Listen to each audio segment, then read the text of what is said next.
Hello, आज हम लोग समझेंगे इस वीडियो में ऊष्माक्षेपी अभिक्रिया और ऊष्माशोषी अभिक्रिया।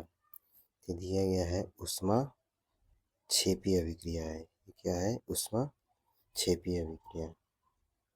ऊष्मा ऊष्माक्षेपी ऊष्माक्षेपी अभिक्रिया। तो ऊष्माक्षेपी अभिक्रिया ये है और आज हम लोग इसी के बारे में समझेंगे। तो देखिए, इसमें बोला क्या गया है परिभाषा में कि जिन अभिक्रियाओं के दौरान ऊष्मा उत्पन्न होती है अर्थात तापमान बढ़ता है, उन्हें ऊष्माक्षेपी अभिक्रियाएं कहते हैं। उदाहरण के लिए दिया है क्या? CH4 2O2 यानी ऑक्सीजन गैस और मीथेन गैस दिया है। इन दोनों को एक दूसरे में मिला रहे हैं तो कार्बन डाइऑक्साइड गैस प्राप्त हो रही है और H2O गैस प्राप्त हो रही है। लेकिन ये जब दोनों जैसे ही ये बन रहे हैं तो इनसे ऊष्मा रिलीज हो रही है। क्या हो रही है? ऊष्मा निकल रही है। इसी परिघटना को क्या बोला जाता है? ऊष्माक्षेपी बोला जा रहा है। ठीक है, तो यही परिभाषा में भी बोला है। क्या बोला है कि जिन अभिक्रियाओं के दौरान ऊष्मा उत्पन्न होती है अर्थात तापमान बढ़ता है, उन्हें ऊष्माक्षेपी अभिक्रियाएं कहते हैं। उदाहरण के लिए CH4 ऑक्सीजन गैस को मिला रहे हैं तो कार्बन डाइऑक्साइड गैस निकल रही है और H2O गैस निकल रही है और इन दोनों को ये दोनों जैसे ही निकल रहे हैं तो ऊष्मा भी इनके साथ में रिलीज हो रही है, निकल रही है। यही परिभाषा में बोला जा रहा है। इसी को हम कहते हैं क्या? ऊष्माक्षेपी अभिक्रिया। अंग्रेजी में क्या बोलते हैं? एक्सोथर्मिक बोलते हैं। क्या बोलते हैं? एक्सोथर्मिक। ये है, क्या है? एक्सोथर्मिक। अब इसमें हो क्या रहा है? जब दो या दो से अधिक पदार्थों को एक दूसरे में डिजोल्व कर रहे हैं, मिला रहे हैं ऐसे। देखिए, एक ऊपर पदार्थ है, एक नीचे पदार्थ है, दोनों जैसे एक दूसरे में मिक्स हुए यहाँ पर, तो इसमें से हुआ क्या? जैसे ही उत्पाद बनना स्टार्ट हुआ तो उत्पाद बनने के बाद या बन रहा है जिस सिचुएशन में, तो उस टाइम यहाँ से ऐसे ऐसे कर का जो वेपर के जैसे दिखाई दे रहा है यानी वाष्प की तरह, ये ऊर्जा रिलीज हो रही है। यहाँ से क्या हो रही है? ऊर्जा रिलीज हो रही है। इसी को हम कहते हैं क्या? ऊष्माक्षेपी। और अंग्रेजी में क्या बोलते हैं? एक्सोथर्मिक कहते हैं। तो ये जो चित्र था ऊष्माक्षेपी अभिक्रिया का उदाहरण था। अब ये जो पहला एग्जाम्पल हम यहाँ पर दे रहे हैं, ये प्राकृतिक गैस दहन करने पर ऐसा प्रतिक्रिया दिखाई दे रहा है। यानी प्राकृतिक गैस जैसे कि CH4 था, मीथेन गैस और ऑक्सीजन गैस को मिलाएं तो कार्बन डाइऑक्साइड गैस बना और H2O बना और इन्हीं से क्या निकल रहा है? ऊष्मा निकल रही है। इसका उदाहरण क्या है? जैसे ये दूसरा वाला दिखाई दे रहा है चित्र, ये इसका उदाहरण है। किसका? ऊष्माक्षेपी का। अब दूसरे में क्या बोला है? दूसरे वाले एग्जाम्पल में क्या बोला है? श्वसन एक ऊष्माक्षेपी अभिक्रिया है। यानी ये कहना क्या चाह रहा है कि जो श्वसन होता है ऊष्माक्षेपी अभिक्रिया कहलाती है। श्वसन क्या कहलाता है? ऊष्माक्षेपी अभिक्रिया कहलाती है। तो देखिए, चले देखा जाए इसमें क्या क्या होता है। श्वसन एक ऊष्माक्षेपी अभिक्रिया में हम जानते हैं कि मनुष्य को जीवित रहने के लिए ऊर्जा की आवश्यकता होती है। ये तो बात बिल्कुल सत्य है कि मनुष्य को जीवित रहना है तो ऊर्जा की आवश्यकता होगी। यह ऊर्जा हमें भोजन के रूप में मिलती है। यह ऊर्जा जो मिलती है किसमें मिलती है? भोजन के रूप में मिल जाती है। इसी को बोला है क्या? यह ऊर्जा हमें भोजन से प्राप्त होती है। यानी किसी भी प्राणी को, मनुष्य जीवित प्राणी जो है, इसको जीवित रहना है तो भोजन की आवश्यकता होगी और इसी भोजन से हम लोग ऊर्जा प्राप्त कर लेते हैं। यानी कि यह ऊर्जा हमें भोजन से प्राप्त होती है। पाचन क्रिया के समय खाद्य पदार्थ छोटे छोटे टुकड़ों में टूट जाते हैं। यानी पदार्थ क्या होता है? छोटे छोटे टुकड़ों में टूट जाते हैं। जैसे चावल, आलू तथा ब्रेड, इन सभी में कार्बोहाइड्रेट पाया जाता है। कार्बोहाइड्रेट के टूटने से ग्लूकोज प्राप्त होता है। यह ग्लूकोज हमारे शरीर की कोशिकाओं में उपस्थित ऑक्सीजन के साथ मिलकर हमें ऊर्जा प्रदान करता है। इस अभिक्रिया को एक विशेष नाम देते हैं जिसका नाम है श्वसन, जिसे हम कहते हैं क्या? श्वसन कहते हैं। जैसे में यहाँ पर देखिए ये ग्लूकोस है, क्या है? ग्लूकोस है। यहाँ पर ये ग्लूकोस का अणु है, ऑक्सीजन के साथ में ट्रीट किया जा रहा है तो बन रहा है कार्बन डाइऑक्साइड एक्वस, और जल साथ में बन रहा है, साथ में क्या निकल रही है? ऊष्मा निकल रही है, इसी को बोल रहा है। यानी कार्बोहाइड्रेट क्या होता है पहले ये समझिए। देखिए कार्बोहाइड्रेट उसे बोलते हैं जो पौधों से प्राप्त किया जाता है, जो पौधों से प्राप्त होता है उसे कार्बोहाइड्रेट कहते हैं। जैसे कि चावल भी पौधे से आया है, चावल भी क्या कहाँ से आया है? पौधों से ही आया है।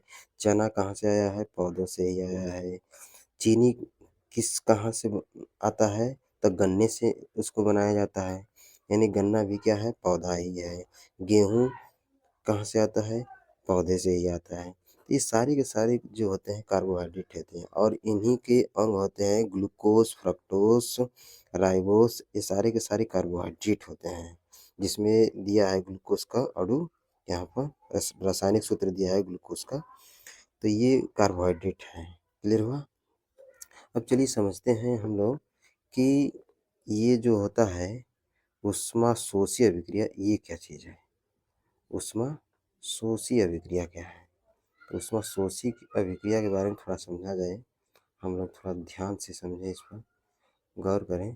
तो ऊष्माशोषी अभिक्रिया क्या होता है? ये ऊष्माशोषी अभिक्रिया है। तो ऊष्माशोषी अभिक्रिया में क्या होता है कि जिन अभिक्रियाओं के दौरान ऊष्मा अवशोषित होती है, अर्थात तापमान घटता है, उन्हें ऊष्माशोषी अभिक्रिया कहते हैं। उदाहरण के लिए दिया गया है क्या? नाइट्रोजन गैस और ऑक्सीजन गैस। नाइट्रोजन गैस और ऑक्सीजन गैस दोनों को यदि मिला रहे हैं तो NO गैस प्राप्त हो रही है। क्या क्या प्राप्त हो रही है? NO गैस प्राप्त हो रही है। साथ में ऊष्मा क्या हो रही है? ऑब्जर्व हो रही है, तभी ये बन रहे हैं। इसी के साथ जैसे कार्बन को सल्फर के साथ मिलाया जा रहा है, ट्रीट किया जा रहा है, तो कार्बन CH2 बन रहा है गैस। क्या बन रहा है? CH2 गैस बन रहा है, और साथ में क्या हो रही है? ऊर्जा ऑब्जर्व हो रही है, यानी कि ऊर्जा अवशोषित हो रही है। तो इसे हम क्या कहेंगे? ऊष्माशोषी अभिक्रिया कहेंगे। और अंग्रेजी में इसको क्या बोलते हैं? एंडोथर्मिक रिएक्शन कहते हैं, जो यहाँ पर उदाहरण दिया गया है। इसमें देखिए बाहर से ऊष्मा को क्या किया जा रहा है? ऑब्जर्व किया जा रहा है इसमें, इस बर्तन के अंदर, यानी कि इसमें जो भी रिएक्शन हो रही है दो पदार्थों का, ये सभी लोग मिलकर क्या कर रहे हैं? ऊर्जा अपनी ओर एक्सेप्ट कर रहे हैं, अवशोषित कर रहे हैं। तो किसका उदाहरण हो रहा है? एंडोथर्मिक का उदाहरण हो रहा है। अब इसमें दिखाइए दे रहा है रिएक्शन कैसे हो रही है। तो देखिए यहाँ पर रिएक्शन कैसे हो रही थी। तो रिएक्शन में देखा जाए तो नाइट्रोजन गैस मिल रहा है ऑक्सीजन के साथ में, तो NO गैस बना दिया और साथ में ऊष्मा अवशोषित हो गई। कार्बन को 2H2 के साथ बनाया तो CH2 बन गया गैस, और ऊष्मा अवशोषित हो गई। तो देखिए एक कार्बन था इसमें और दो सल्फर थे, तो एक कार्बन दो सल्फर आ गए। बिल्कुल बैलेंस है ये रिएक्शन समीकरण। इस तरह से नाइट्रोजन दो थे, ऑक्सीजन परमाणु भी कितने थे? दो थे। तो यहाँ पर भी दो ही है, देखिए दो आगे लगे हुए हैं, तो नाइट्रोजन दो है और ऑक्सीजन परमाणु भी क्या है? दो है। तो ये रिएक्शन क्या है? बैलेंस है। यदि ये रिएक्शन उस जो ऊपर वाली रिएक्शन है, ये वाली ऊष्माक्षेपी अभिक्रिया, ये साफ नज़र नहीं आ रही है, तो हम एक और PDF के माध्यम से इसकी परिभाषा को देख सकते हैं। ये इस प्रकार है कुछ। ये इस PDF में थोड़ा ढंग से दिखाई दे रहा होगा, तो यहाँ पर थोड़ा आप लोग ध्यान रखिए, यहाँ पर कुछ मिट जा रहा है। ये ऊष्माक्षेपी अभिक्रिया है, यहाँ पर हेडिंग है ऊष्माक्षेपी अभिक्रिया, यानी अंग्रेजी में क्या कहते हैं? Exothermic reaction. अच्छा देखिए इसकी परिभाषा क्या बोली गई है। हम वही यही परिभाषा थोड़ा सा कुछ शब्दों में घुमाकर अगले वाले PDF में बोल रहे थे, तो बिल्कुल वही परिभाषा है सेम ही। इसमें क्या बोला गया है कि वे अभिक्रियाएं जिनमें उत्पादों के निर्माण के साथ साथ ऊष्मा ऊर्जा भी बाहर निकलती है। यानी वही बात है, थोड़ा सा संक्षिप्त में इसमें बोल दिया गया है। देखिए ऊष्माक्षेपी अभिक्रिया में क्या होता है कि अभिक्रियाओं के साथ साथ जो उत्पाद बनते हैं, तो उस उत्पादों के निर्माण के साथ साथ एक चीज़ और होता है ऊर्जा निकलती रहती है, यानी कि ऊष्मा निकलती रहती है बाहर की तरफ, उसे हम क्या बोलते हैं, ऊष्माक्षेपी अभिक्रिया कहते हैं। जैसे में दिया है मीथेन गैस ऑक्सीजन गैस को मिला रहे हैं, कार्बन डाइऑक्साइड गैस और H2O गैस बन रहा है। यही जो कि हम लोग उस वाले पीडीएफ में भी देखे थे रिएक्शन को, यानी प्राकृतिक गैस का दहन, यानी प्राकृतिक गैस है मीथेन गैस और ऑक्सीजन गैस, दोनों का दहन करा रहे हैं। दहन का मतलब कि दोनों को एक दूसरे में जला रहे हैं मिलाकर, तो क्या बन रहा है, कार्बन डाइऑक्साइड गैस और H2O बन जा रही है। श्वसन एक ऊष्माक्षेपी प्रक्रिया है। इसको भी पिछले वाले वीडियो में समझाए थे, अरे पिछले वीडियो कह रहे हैं, पिछले वाले पीडीएफ में जो था इससे पहले, उसमें बताए हैं हम। श्वसन एक ऊष्माक्षेपी अभिक्रिया है, उदाहरण के माध्यम से समझाए हैं। बिना बूझे चूने में पानी डालना, यानी ये जो कैल्शियम ऑक्साइड दिखाई दे रहा है, ये बिना बुझा हुआ चूना है। इसके साथ में हम अरे पानी को जब डाल रहे हैं इसमें कैल्शियम ऑक्साइड के साथ में, यानी बिना बुझा हुआ चूना के साथ में जल को डाल रहे हैं, तो क्या बन जा रहा है, कैल्शियम हाइड्रोक्साइड बन जा रहा है। ठीक है, ये भी किसका उदाहरण है, ऊष्माक्षेपी अभिक्रिया का ही है। एक विशेषता ये होती है इसकी इसकी जो विशेषता होती है कि इसमें मिश्रण गर्म हो जाता है, यानी जो भी इसका विलयन होगा ना, वो पूरी तरह से हीट रहेगा, गर्म रहेगा। और इसका उदाहरण आप लोगों को बताइए दिए है कि एक जो थर्मिक है ये वाला, यही उदाहरण है। यानी चित्र ये जो दिखाई दे रहा है, चित्र में जैसे परिघटना हो रही है, इसी तरह से बिल्कुल ऊष्माक्षेपी अभिक्रिया में होता है। ठीक है, तो आप लोगों को यह बातें समझ में आई होंगी। बस इस वीडियो में इतना ही। अगला रिएक्शन हम लोग अगली वाली वीडियो में समझाएंगे।